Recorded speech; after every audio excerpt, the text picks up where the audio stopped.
in MotoGP are going to be in the hands of the two young men we're going to introduce you to now, and perhaps find a little bit out about them, about what makes them tick, and about how they ever got into this scary business in the first place. Will you please welcome from just outside Barcelona, Mr. Dani Pedrosa, ladies and gentlemen.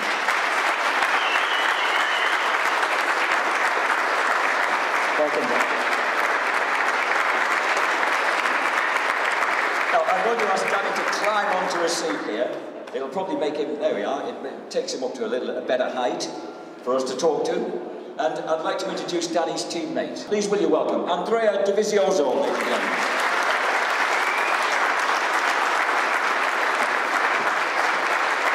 Welcome, Andrea. Please, take a seat, take a microphone. Now, I'd like to start really to find out a little bit about the background to these guys, because who knows, any one of us could perhaps have become a motorcycle racer if we've got the opportunity, or even had the inclination to be.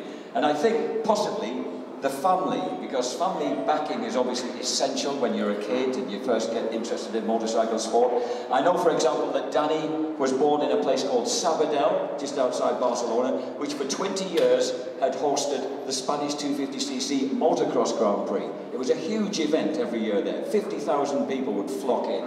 And Dani was actually born, curiously, the year that Sabadell ceased to be a 250cc Grand Prix circuit. But Dani, your dad, has actually ridden around there, and presumably, therefore, he had an interest in motorcycle sport as a young man that was obviously handed down to you. Yeah, when I was a kid, he used to explain me the story of that track.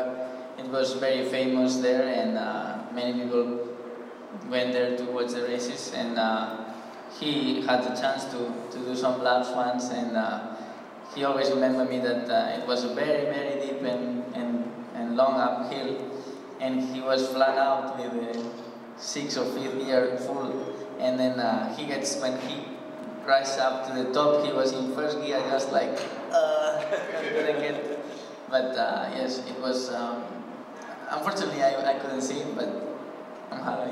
You say that he took a 125cc motorcycle out around that famous track, so he was obviously a motorcyclist. When I was just a kid, I always tried to be on his bike and try to play with the throttle and have some fun. But as soon as I understood I really like it, I always push him to get a small mini cross or something like that.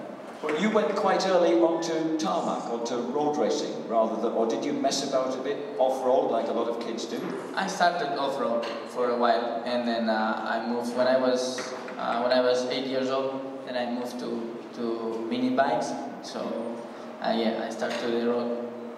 Now, Andrea, in complete contrast, this guy is a very, very competent motocross racer. Motocross, of course, is the off-road version of the sport that Honda's been winning world championships in for the past 30 years. And Andrea has raced, he's the similar age to the current world motocross champion, Tony Cairoli, and he knows these guys, he raced against them. Presumably, do you have schoolboy racing? Is that, what do you call it in Italy? Yeah, I raced with Cairoli and all the Italian rider in the World Championship, because we have all the same age. So in the mini cross we raced together, and after I decided to continue with the pocket bike to the street bike, but I started with that big rider. So at what age did the crossover happen for you? You were obviously a very accomplished motocross rider as a boy, and then at some point, what sparked the interest in road racing? I started with off-road, but when I was 6 years old, I started with pocket bike. So first I made a race with pocket bike, and when I didn't have a race with pocket bike, I went with off-road. So when I had 14 years old, I decided to continue with the street bike. When I have the possibility to go with the big wheels, I start with 125 street bike. But you've remained a very accomplished motocrosser, so you obviously still like. In fact, Andrea actually won a charity race that was held at Cavallaro last November that featured all the top road racers, and he beat everybody, including a guy called Marco Melandri, who's a pretty good motocrosser. So you obviously still practice on a motocross bike. Yeah, a lot. I love this world, so I training with off-road, with motocross, but it's a little bit dangerous, and the team manager of HRC is not so happy about that. But I love to training with motocross, but especially is the world. It's much more relaxed, so yes. I like to train during the week.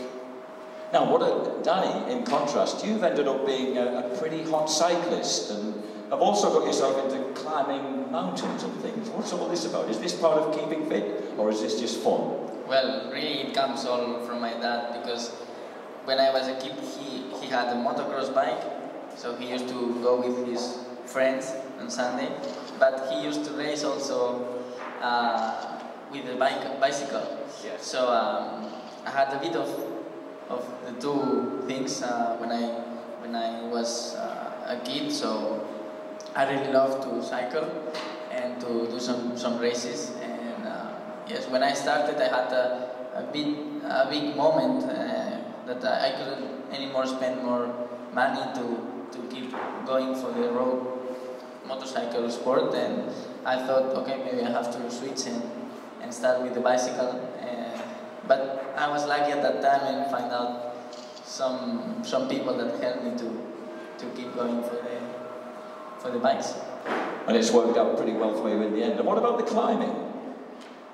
Climbing, I'm pretty good at climbing because I'm skinny, so